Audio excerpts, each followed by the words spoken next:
justice work, our diversity, inclusion, and belonging work in this agency. That is what we do. So what does the work actually look like? We have 4 to 6 kind of major areas of work that we steward around the agency. And it comes out in different forms. So our office holds our tribal engagement work. We have a full-time tribal liaison that is working really deeply with each of the 9 federally recognized tribal nations here in the state of Oregon. That is new work for us. It is growing work for us, and it has been really, really meaningful. And I'll maybe talk a little bit more about that, or if you guys have questions about that, certainly available to answer those questions. We steward our language accessibility work and our inclusive comms work. It is really important that for folks who are interfacing with us, that they can do so in a language of their heart. That's what I like to call it, but that is their first language. And so it is our job and our responsibility to make sure that we have an updated language accessibility plan that guides. It's a framework for it guides our language access work. It requires us to bring on new partners, translators, interpreters. We're currently working on doing that now, bringing on some new service providers. But this is really about making sure that our communications is accessible to as many people as possible, that our reach can go as far as possible. We also have our racial equity analysis work. And so for some of you who may have been here last year, you might remember me talking a little bit about our racial equity analysis tool. This has been deep work that our agency has been in the midst of for the last, I'd say, probably 5-ish years. We finally got to a place about 2 years ago where we have a full-on tool. And I think we've included that. If it's not in your packet, you will have a link to it in this PowerPoint presentation. I encourage you to take a look at it, to use it. It asks really, really great questions. I'll talk a little bit about the tool a little bit later on, but please just kind of plug that and put a note. We'll talk about that here in just a little bit. We also host and support our employee resource groups. And if you're not familiar, you might have heard me talk about ERG groups, in a similar vein as like affinity groups. So these are staff-led groups where staff get together based on affinity, based on like identity. They can do any number of things. Oftentimes it's really just about building relationship, telling stories, professional development by identity. And we believe that that is an important way to make sure that staff in our agency feel like they belong here and that they are included. So this is really about employee engagement and wellness. And then last but not least, we have an inclusion council. This will be new. This is not fully launched yet. We probably will not be launched until early 2027. But the goal here is really to have a staff-led council that's really leadership focused. And it really can be a strategic partner with our executive team, particularly as we think about agency-wide impacts to staff. So that will be something new for us. Sorry, I need coffee. Strategic partnerships are important for us. This is how we actually are able to get our work done. And these are strategic partnerships that we hold within the agency itself. So as we support our employee resource group and our inclusion council work, obviously our affirmative action planning work, our wellness work, we have some really close strategic partnerships with our human resources team. This has been really, really important because I think for us, one of the things that I have seen in previous work is that sometimes your equity, diversity, inclusion office and your human resource office oftentimes will feel like they're butted up against each other. That's actually not the case here, and that is on purpose. We believe that we are each responsible for employee engagement and wellness. We may come at it from a different perspective, but our goal is the same. And so that is the impetus for our work together with human resources. We work together to create an agency-wide policy. It's the first time we've had an agency-wide policy that supports our employee resource groups. It's deeply connected to our collective bargaining agreement. So we want to make sure that we have the right policy in place to support this ongoing work, because that's what helps that work be sustainable, particularly for our employee resource groups. We have some really great strategic partnerships with our public affairs team, particularly around our Americans with Disabilities Website Accessibility Act. or excuse me, the website accessibility work. Around our translation, interpretation, and American Sign Language work, we have to work really closely with our comms team to make sure that we are translating things on our website, that it's accessible on our website, that we can communicate clearly to staff around how we are able to access translation interpretation services. And so that has been a really important partnership. And then last is our executive team. Our executive team is and I have the privilege of sitting on that team. We have the huge privilege, but also huge work of making sure that we are thinking about the full agency, having an agency-wide perspective. And we're really excited about this potential inclusion council because as we think about how we support staff around the agency, understanding the staff perspective is just as important. And so we see that the executive team will be a good strategic partner for our Inclusion Council work.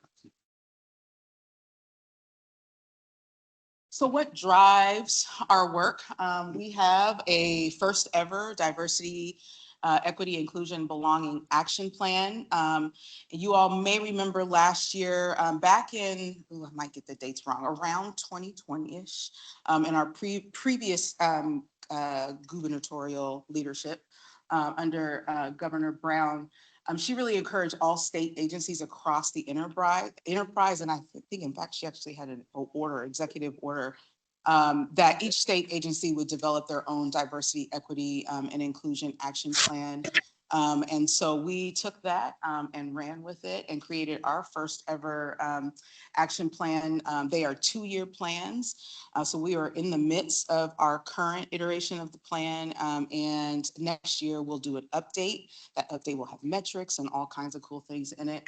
But really, I just want to call out this. I'm going to read this word for word because this really is the impetus for our plan. That as Oregon State Housing Finance Agency, our responsibility to all people of Oregon is to solve complex housing challenges.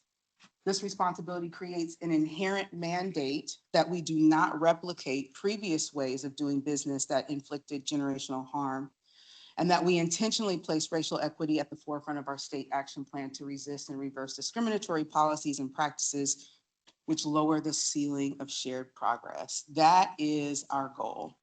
And I want to really quickly just talk about why we specifically call out racial equity here, because a lot of people oftentimes say, well, there's so many places where we see deep disparity. Yes, that is absolutely true.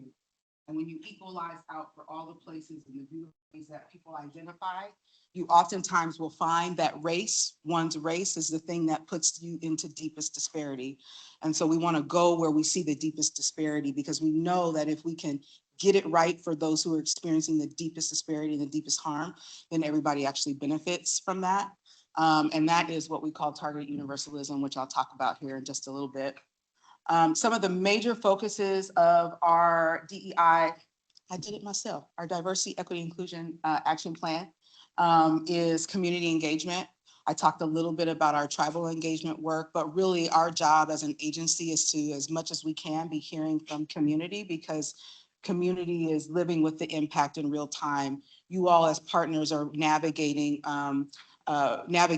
all kinds of situations with folks each and every day who are experiencing disparity in real time. And so engaging and hearing from folks is really critical to how we're able to move our agency-wide work forward. So that's an important part of our diversity, equity, inclusion action plan. Inclusive comms and language accessibility is another major focus area, as well as decision-making and budgets. And this really is about how we are making intentional decisions regarding the resources that are given to us. And that we think about equity and inclusion and belonging as much as possible in every decision that we make. So again, that's our racial equity analysis tool work. I'll get there in a second. And then lastly, but certainly not least, is diversifying our workforce and building internal culture. So when I talk about Inclusion Council and I talk about employee resource groups, those are all things that we see as building the internal culture, because we got to make sure that that our staff are well because they are in service to the people of Oregon. And so we want to make sure that they're well in doing so. So you might notice that those 4 areas are really similar to like the work that we hold in our office. That is intentional because those are our marching orders. I just want to note that there. Okay, the racial equity analysis toolkit. So again, I think you all will get this in your packet or we'll have a link to it. I encourage you to take a look at it. But I want to just name the Government Alliance on Race and Equity has been a really great partner for us as an agency for many years now, for probably about 6 to 7 years. And we've been in partnership with them all the entire time. They really do work with government agencies who are trying to center racial equity, diversity, equity, inclusion, and belonging in their work as government institutions at various jurisdictions. And so this has been a great partnership for us. I have a link at the back of the slide deck. So if you're ever interested in taking a look at any of their tools, I encourage you to do so. But I want to just read really quickly how they view a racial equity tool. They are designed to integrate explicit consideration of racial equity decisions, including policies, practices, programs, and budgets. It is both a product and it is a process. The use of a tool, a racial equity tool, can help to develop strategies and actions that reduce racial inequities and all inequities and improve success for all groups. Too often, policies and programs are developed and implemented without thoughtful consideration of racial equity. When racial equity is not explicitly brought into operations and decision-making, racial inequities are likely to be perpetuated, so they're likely to continue. Racial equity tools provide a structure for institutionalizing the consideration of racial equity. So that is the founding or kind of the grounding for the use of our tool. Let's see what it is. So what is it really? The racial equity analysis toolkit really is, it's a support structure. It's a system. And it really helps our staff to think and act intentionally when they're building a policy, when they're thinking about program implementation, when they're doing rulemaking. Those are all really important places where we need to have some intentional decision-making, where we need to have a disciplined laser focus on who's benefiting and who's burdened by potential decisions that we're making, that we are really intentional and thinking about all the places of identity, that all the different ways that people may identify and how that might influence, right, whether disparity goes up or down based on that. Why a framework and not a lens? This is so, well, I think it's funny. But y'all know about LASIX, right? Where, I'm terrified of it. I probably could use it, but I'm just too scared to get it.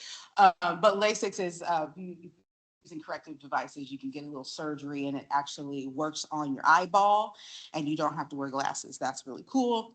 I like to say that we should ditch the equity lens, which is just something you can put on and take off whenever, and get equity LASIX, because that means it's built in to just your regular everyday practice, right? So we want people always looking through a framework all the time. We want you to always be thinking about who's benefited and who's burdened, or who we need to talk to. Where are the gaps at? Where are the gaps in communities or the gaps in resources? And who do we need to talk to figure out how we close that gap? Not just when it's convenient or popular. That's a big one. This is not about a popularity contest. This is about making sure that we serve the full state of Oregon. And so we believe that our racial equity analysis toolkit will help us get there. So one thing I want to just say here, we are currently using our tool. It's new. We're learning a lot about what folks will need to support using the tool. We are currently utilizing our racial equity analysis toolkit in our 25-27 legislative implementation projects. So we have projects that are happening right now from the last long legislative session, where teams are actively utilizing this tool.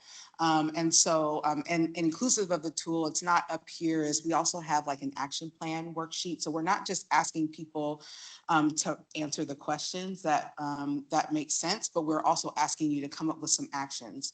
It could be something new. It could be something not new. And maybe the action is you actually don't need to change a thing. That is all fine, but we want to make sure that there's a intentional process to help staff get there. And so that is really, really important. Okay, you all heard me talk a little bit earlier about targeted universalism. I love targeted universalism because to me, it helps me think about how we serve everyone, because that is our mandate as the state of Oregon, but serving everyone in unique ways. You can do that. And targeted universalism can help you get there. So what is it? It is about setting universal goals that are pursued by a targeted process to achieve those goals. So you are establishing goals for each of the groups that you're thinking about, right? So if you think about a community that you live in, and you're thinking about all the kinds of folks that show up in your community, all the various identities, each one of those groups may have different needs, and that's okay. The goal is for you to hear what those needs are and think about the targeted strategies to those unique needs. Because if you could do that for every single community that you serve the whole community. That's how targeted universalism works. So the strategies are developed to achieve the goals that are targeted based on how different groups are situated within structures, within culture, and across geographies, to get to the universal goal of serving all people. Targeted universalism, it is goal-oriented, and the processes are directed in service of the explicit universal goal, right? So I have really quick, Annabelle, can we show this quick video? Real quick? I like this video. I think it's helpful to explain, and when you get the slide deck, you should be able to see it as well. So let's listen.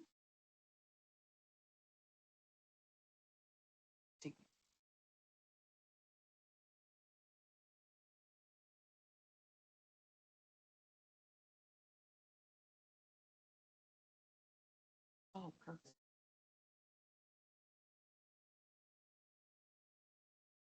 I appreciate you too. Tech stuff is always hard. Oh, I thought that was somebody from the audience. Hold on a second.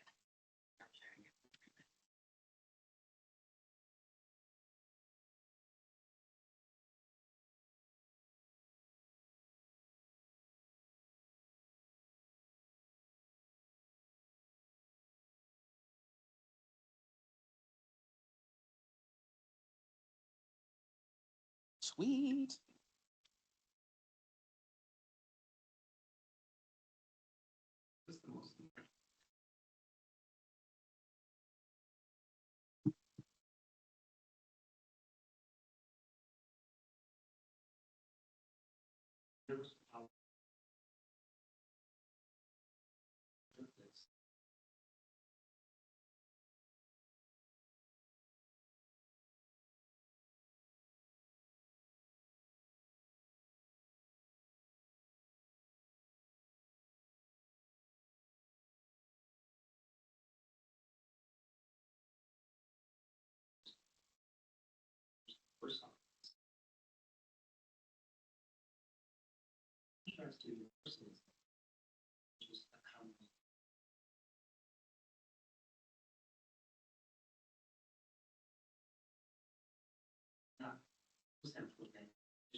This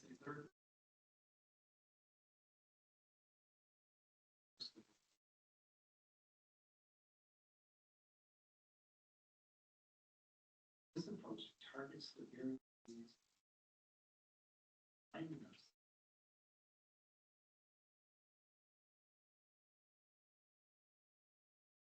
First set of universal goals.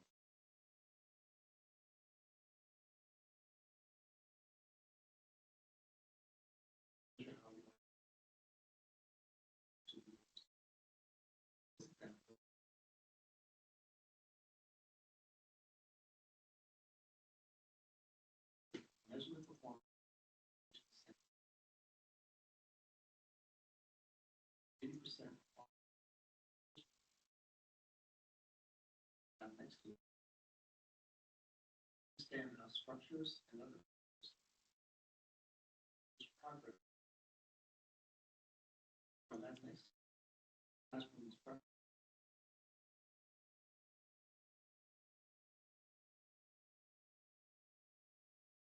Trying to implement targeted strategies in every group achieve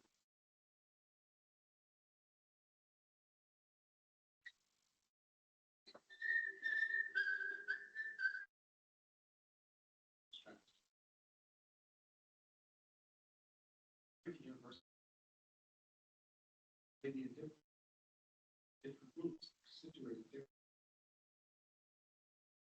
resources. Share these clubs.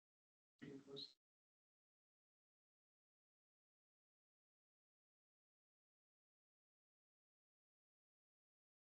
toward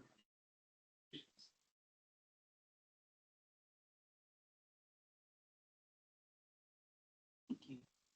I love that video. Because it's about intention, right? You have to build it in. That's the one thing I think that we have found as we're trying to implement our racial equity analysis tool, is that it takes intention and it takes us trying to actually build it into regular everyday processes, so that it becomes like clockwork. So it might feel like something brand new, but I'm sure that you're doing bits and pieces of this every single day. So I encourage you to, when you get the slide deck, watch that video again, share it with your colleagues. Watch the video up against a racial equity analysis tool, ours, or if you all have one, look at them together and see how they might work together. I'm gonna just keep moving here. I know this is our, I just have a couple more slides. I really want to just talk really quickly about definitions. I'm not going to spend a whole lot of time here, but I think language is really important. I think one of the things that I have found, not just in my time at this agency, but just kind of generally in my work world, equity has always been a part of every single job that I've ever done in my life. It's a part of my life.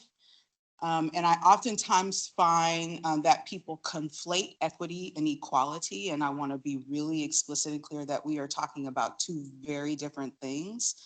One is deeply connected to targeted universalism, that is equity, and one is not, and that is equality. So I know we'll get those up here in a second, but equality really is about using the same strategies for everyone, regardless of what they're experiencing. But they're not gonna, people are not likely gonna get to the same outcomes, that same universal goal, if we are only thinking from an equality-based perspective. That's great. We would love to get there, but we are not in a place in, I think in this country where we can be focused right now on equality. We have to be focused on equity. So what is it? Equity uses differentiated and targeted strategies. So that's why I said, let's go back to targeted universalism to address the different needs and to get fair outcomes. So that there's a slight difference.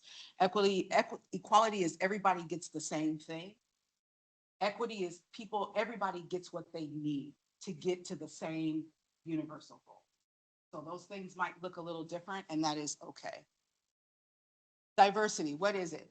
It is an appreciation and a prioritization of different backgrounds, identities, and experiences collectively and as individuals. And then lastly, one of my favorite things is inclusion. It is an intentional and consistent effort to create and sustain a state of belonging, a place where folks from different backgrounds and identities and experiences are valued, that they know that they're valued, that they are integrated into your culture, your organizational culture, and that they are welcomed equitably as decision makers, collaborators, and colleagues. So I want you all to just hold on to those definitions. And I think my last slide is resources. So you'll see I've linked a few of our different dashboards, our data dashboards. When I think about our racial equity analysis toolkit, and I think about all the ways that we're thinking about the different ways and the different strategies that we can meet the needs, data is where we should be starting. And so you'll see some links to our data dashboards. You'll also see a link to the State of Oregon Diversity, Equity, and Inclusion Plan. So you all heard me say in the very beginning that back around 2020, the state, we had a statewide mandate that each agency would develop a diversity, equity, and inclusion action plan. That state framework is linked here. So I would encourage you, there's like 10 areas of focus that all of us around the enterprise were encouraged to focus on. It's actually how we got our focus areas for our DEI action plan. So I encourage you to take a look at that. Data is really, really important. Check out the State of the State's Housing Report. It is a really wonderful report, literally about the state of housing in Oregon. This is as of 2024. I know our research team is really brilliantly working on an update, but until that update goes live, this is a really, really great report full of really wonderful data that I'm sure all of you can use in some way, shape, or form as you're informing the work that you do. And then I just wanted to include OBI is the Othering and Belonging Institute, a really, really wonderful institute. They are who developed essentially targeted universalism. So I have a link to a fact sheet here and encourage you all to take a look.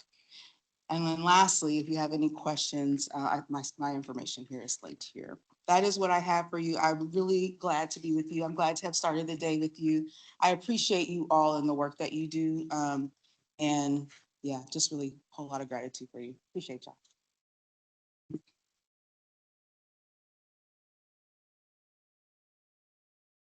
Thank you. I am waiting to get the password, and let me sneak on over. They're grabbing it for me. I know some folks asked for a guest password. This feels really close. Reminder for speakers coming up next, while you can leave it on the podium, when you step away a little bit and it's not directly in front of you, people online are going to have a little bit harder time listening in. So if you do want to wander, feel free. Sometimes people like to talk, walk and speak, and others like to stay still, which is all fine. Just making sure that people online will be able to hear you. And let me, for those that were wanting the password, if you are ready to type it in, let me know, and I will, maybe, I was gonna say, maybe I can write it on here, but I don't see pens. It is housing, but it is with a capital H, a 0, O-U, so US, number 1, N, capital G, 202601. And someone is writing it in the back. Yes, that looks correct. Thank you. 202601 at the end there. So, all right.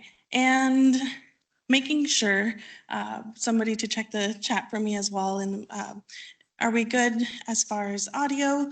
Appreciate any reminders for slides, and also for the patients. I thought I was going to be able to mess with one of my laptops and have the other screen not show up here, but I know people here live are seeing some additional peaks. Other than that, I am happy to welcome Mark.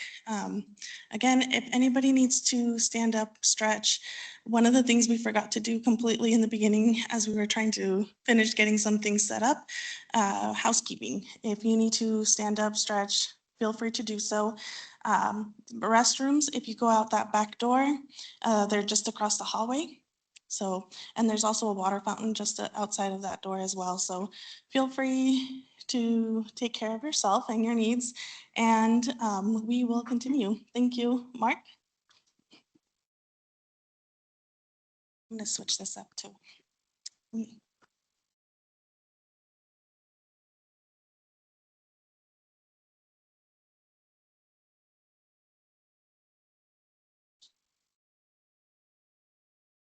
And the slides are coming up. All right.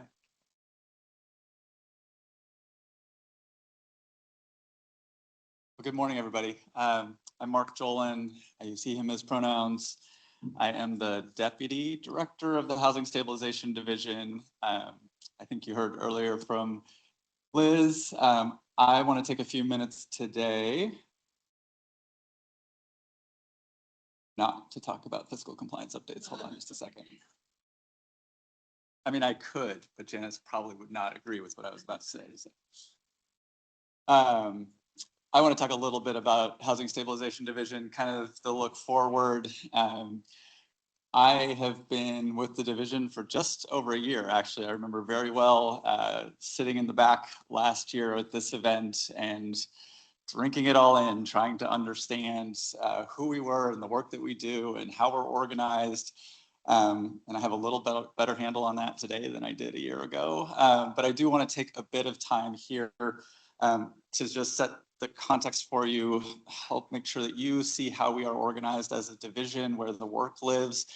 Many of you interact with us in multiple different ways around different programs, and I think it sometimes becomes confusing, including for us, who you should be talking to about which programs and things like that. So I'll give you a little bit of an overview, but then really focus on the vision that we have as a division and what some of our teams have for this year. Understanding that we get to talk to all of you on a regular basis about the day-to-day and what we're doing in a particular program in a particular situation, but this is our opportunity to kind of look forward with you a year and talk through some of those changes. Y'all are going to be familiar with this, that this is how our agency as a whole is organized, right? So we've got our division, we have affordable rental housing, home ownership, disaster recovery and resilience, and as Chelsea just talked about, equity and racial justice is a through line through all of the work that we do as an agency. It's a through line through the work that we do as a division. What?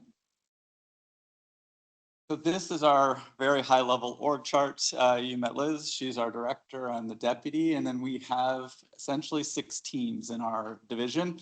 3 of them are program teams. They're the teams that I supervise. It's the homeless services section. Giovanni Lopez is the assistant director there. The housing retention section, and Sharon Fitzgerald is the assistant director of that group. And then energy services, which Jill Smith oversees, and that is a combination of both weatherization and energy assistance.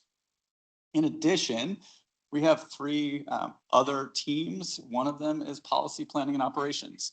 So these are folks you'll see who are helping us sort of lead on the policy development side of things and also improving our overall operational efficiency. You've met many of those folks in meetings if you've been involved in community engagement projects that we've been working on, legislative implementations. And we have our performance and evaluation team, P&E. That team is led by Caitlin Rogers, and I neglected to say Liz Hearn runs the policy planning and operations team. Performance and evaluation is Caitlin's team. You interact with her and her team if you're working on any of the HMIS work that we're responsible for, but they also are the ones who help us get all of the data up and visualized for our partners to see, for the legislature to see, and so forth. And then finally, we have program compliance, and that's Michelle Cole. So the partner group to Janice and her team, which is responsible for fiscal compliance, Michelle and her team are doing the program compliance side of things. Next slide. I'm not going to read all of this to you, but I know these slides are going to be made available to you to use afterwards. But this is a reference of the work that exists in each of the program teams, the very specific programs that they oversee. In the homeless services section, we generally have those programs that are from outreach through housing placement, so up to and through ORI, SSP is there. The housing retention section tends to have programs that are more focused on prevention, long-term rent assistance. They also have the youth programming, and they have CSBG. And then energy services has the LIHEAP program and the federal weatherization program, and then our 2 state-funded larger energy services and weatherization programs. So that's broadly how it's divided up. And they are all program teams, and they all work with me. And one of my jobs here has been to help create better consistency and coordination across those teams in order to help all of you as you do your work to implement these programs. We understand the importance of being as consistent as we can be for the benefit of your all's work and the administrative efficiency of these programs. So the work of the other sections, performance and evaluation, They are the ones who are going to work with on HMIS if you're in the consortium that we support with HMIS work. They do all of our data management and visualization work. They evaluate our system performance and provider performance. They establish and manage the reporting requirements. So in your grant agreements, you see reporting requirements. That's something we look to them to help us understand and establish what's feasible, what is a realistic ask given the strengths and limitations of our data systems, of which there are many. So we're in constant communication with them from the program side to make sure that what we're asking of you is something that can actually be accomplished. And then they are developing the measures and doing the reporting out on the program impact. So a lot of our focus, of course, is on telling the story of the work that you all are doing with the resources that the legislature provides us. And the key there is in part to be able to present that through quantitative measures.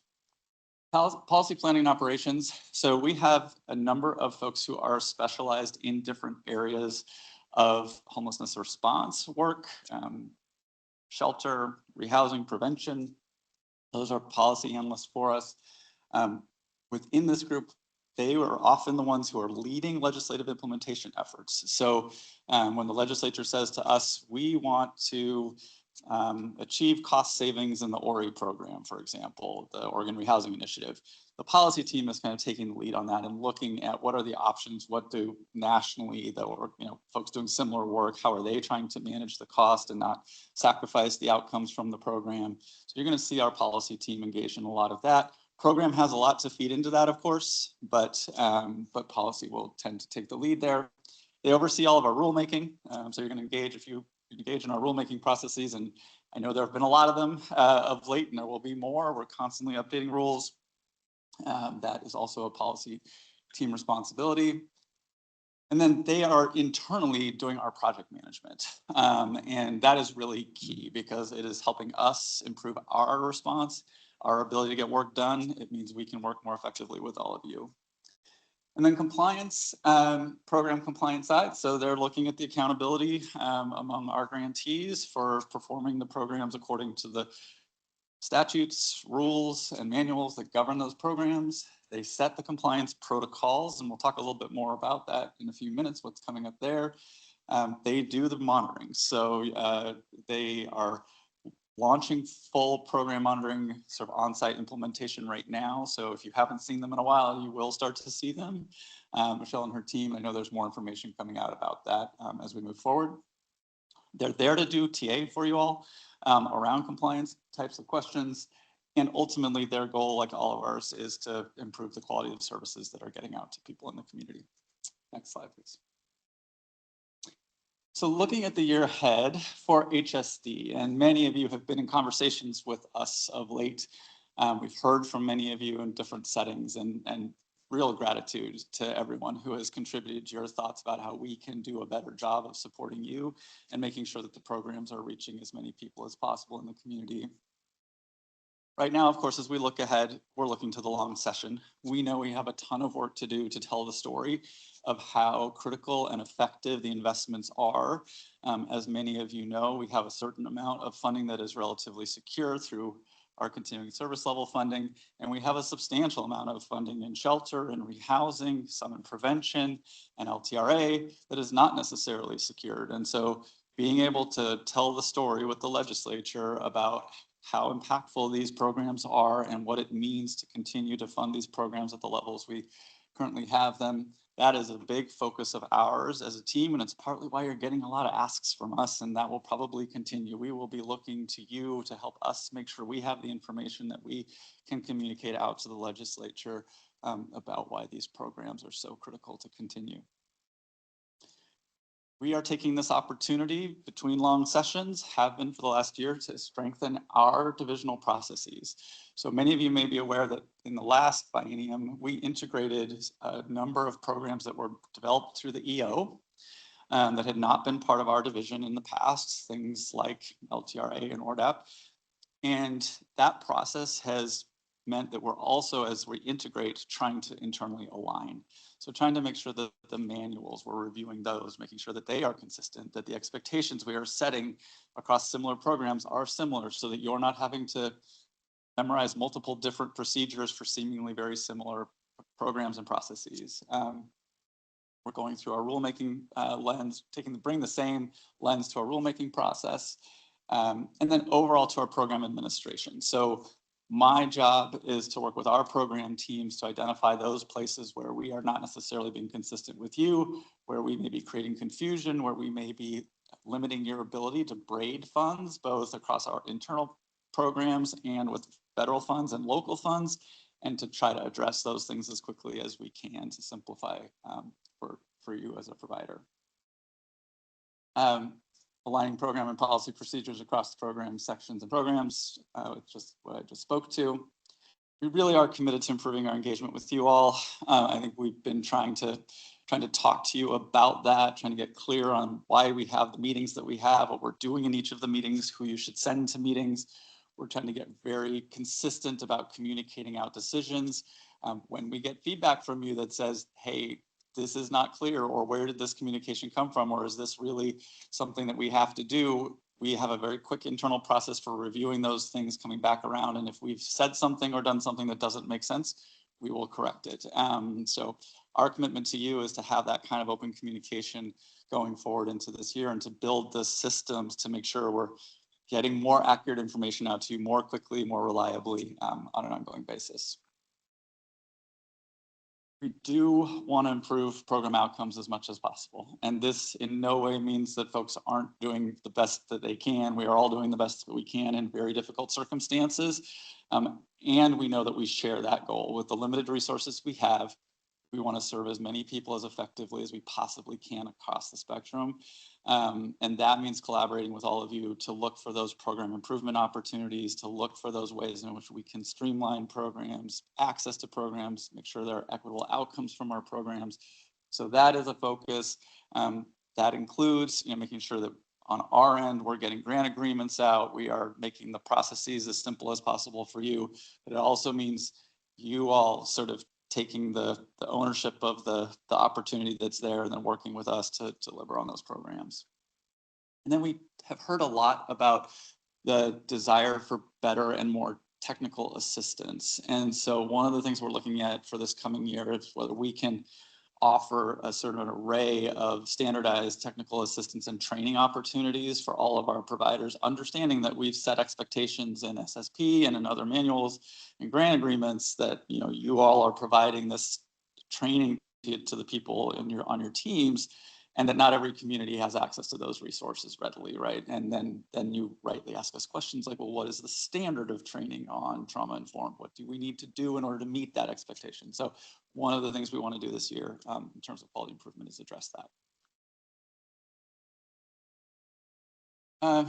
So these are going to sound familiar. I asked the ADs of each of the program teams sort of, what is your vision for the division and how it's going to, your section and how it's going to work in this coming year, setting aside like the very specific programmatic things that most of you are already involved in and know about. And these were some of the things that came out. Strengthening one-on-one engagement with our grantees. So we have a lot of meetings, and what we don't always have as much of as we would like is the opportunity to be one-on-one with you, to talk about programs and how things are going. And I know, especially with our HRS team, which is the housing retention section, they are committed to regular quarterly and even monthly meetings around LTRA and ORDAP to try to really make sure that there is active communication and engagement with you all as individual grantees to look for those program improvement opportunities. They are committed to improving communication, just as we are as a division. So you should see that happening. And if you don't, I encourage you to reach out to me or to them. We know we need to be ready to get contracts out, grant agreements out quickly. I think we did a better job in this last biennium, and there were still limitations on what we were able to do. So a lot of our internal process improvement work right now is geared towards that. Like, how are we going to be ready once the legislature approves a budget to really have those grant agreements out in front of you as quickly as possible so that the work can continue and can flow forward. And we really need timely invoicing from all of you, and we need to be managing spend down. You've heard us talk about this in the context of LTRA most recently, if you've been coming to GLOW meetings, but we are regularly reporting to the legislature our progress on spending down the funds in each of our programs. It's a quarterly report now. And we know that there are challenges getting us in invoices and sort of the mechanics of all of that sometimes. But the more you all can do to make sure that we are getting timely invoices for the work that you have done, so that when we go to report, we are accurately reflecting to the legislature the progress we are making on getting these resources out to the community, the better, right? Because what we don't want them doing is saying, hey, we're 2/3 of the way into this biennium, and it doesn't look like these resources are getting out to the community. What is wrong with the programs? And the answer may not be that. The answer is we're just way behind on our invoicing. The dollars are getting out, but we have no way to know that. If we don't get an invoice, if we aren't able to see it on our spend down tracker, then we don't know. So the more you can do, especially now, to help us make sure that we are timely reflecting the invoice, what's been done, what's been spent, the better. So please, not all of you are responsible for that, I understand. Help me get the message out there if you could. We are, and our program teams across the board, are understanding what happens when we make programmatic decisions that we haven't talked through with all of you. And there have been a few instances of that of late, where it's well-meaning, we think we're doing the right thing, but we only know what we know. We don't know what we don't know. You all do know what we don't know. And so we need to ask you, right? Like, we need to come to you and say, we're thinking about doing this. And sometimes that's in the rulemaking context, sometimes that's in the grant making context. But I think program leadership really understands the importance of doing that engagement whenever possible upfront with all of you, so that we have the opportunity to incorporate your feedback. Doesn't mean we can always do the things you're asking us to do, but at least we know we've thought through it and we know why we can't, and can communicate that back to you. And then the last thing is everyone is focused on 27, 29 grant administration, all the things I've been talking about. How do we make that process as smooth and effective for all of you as possible? How am I doing on time? Got time? Okay, moving right. All right. So ESS, our energy services team, they're in a good place right now with many of you. If you're involved in our energy services work at all, you know that we got a significant increase in particular of OEAP funds. So they're actually working right now this year to really think with all of you through how, what the opportunities are that exist with the expansion of resources, especially these flexible state resources. The opportunity comes with a certain amount of pressure too, right? That, like, as these resources are coming in, we need to again be able to show that they are getting out. And so the operational side of that is, the second thing on the list there. There's the cadence of RFFs and overall spending on these programs.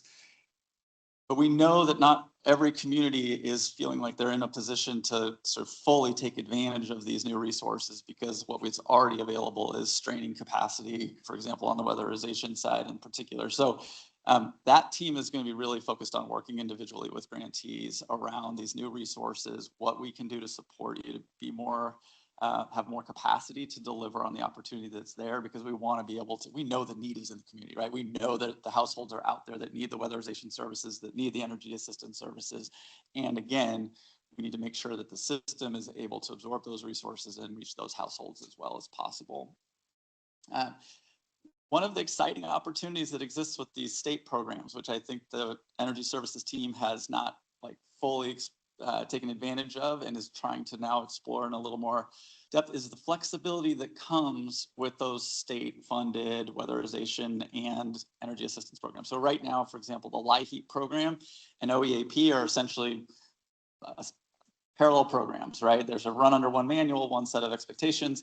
And part of the reason that Energy Services has been doing an engagement process with many of you or many of your agencies around the future of OAP is to say, well, what would happen if we didn't fully align them? Where are there opportunities to take the flexibility that comes with OEAP and maybe make the program serve some populations better than it currently does? Offer a different type of service. So those conversations are designed to recognize that where we have the kind of flexibility that often comes with a state fund, and that we don't get with the federal funding, we want to see if we can maximize that flexibility, really take advantage of it, right? And gain the benefits from it. So that's an exciting opportunity right now, and I encourage you and your agencies to be talking through that. I know many of you are talking to our energy services folks all the time, but that's definitely a vision. And then the last one, I sort of referred to this. You know, they really want to ensure that they're maximizing with your assistance and services the number of outcomes that we can achieve, because we do have resources here that we haven't had before. And so there is an opportunity to reach more people, more households who need it, stabilize more households. So what can we do to strengthen that? And how do we tell the story more effectively about the benefits of these programs, right? I think sometimes it's not as visible. It seems like a smaller amount, but we are definitely transforming people's lives, whether we're weatherizing a home or keeping them in their home because they can pay a bill. I don't know that we as a division do as good a job telling that story as we could, and I think Energy Services wants to be working with you all on that. Policy planning and operations, you know, again, they're sort of back of the house in some respects, the operations side of the team. So when I say we are trying at the program level to improve our communication with all of you and be more transparent and more consistent, they're the ones helping us build the systems to make that happen, right? They're the ones who are leading the projects that help us go through the exercise of which meetings we hold, how we communicate, and hold us accountable for that, to track the issues and so forth. They also feel a lot of responsibility for getting the money out the door on in a timely basis, because they manage the projects, right? They've got the project management folks who are like, okay, how are we going to get all of these SSP resources out into the community as quickly as possible? They're at the table with us every day, making sure that the program team and policy is staying on task. The work I described that we're doing internally around rules and manuals, they are at the table. They are running those projects with us, making sure that we're getting that done. And broadly, they hold the responsibility for our community engagement work. So you see folks like Amber at the Glow, and that is the work that she and the others who lead our engagement work do and support. So, but program compliance. So I'm going to share a little bit here about program compliance, and there are going to be other, there are definitely going to be other opportunities for program compliance to reach out to all of you and engage. And what they asked me to share is, as I said, we have resumed on-site compliance for both federal and state funds. So that is a significant thing. We've done our first on-site monitorings. We've launched the online self-certification, so all of you may have received that and have gone through that process. As we go into on-site monitoring, the things that we are looking for on the program side are, you know, file reviews, purchases over $10,000, some site reviews if we're directly funding a shelter. And the big one that I know we're talking a lot about on the fiscal monitoring side too is subrecipient monitoring, and evidence that the subrecipients you have, that you're doing your monitoring of them. The team is providing 30 days notice at least of their upcoming monitorings, and they generally are including interviews and file reviews and the things that you would expect there. Michelle asked me to do a special call out of gratitude for impact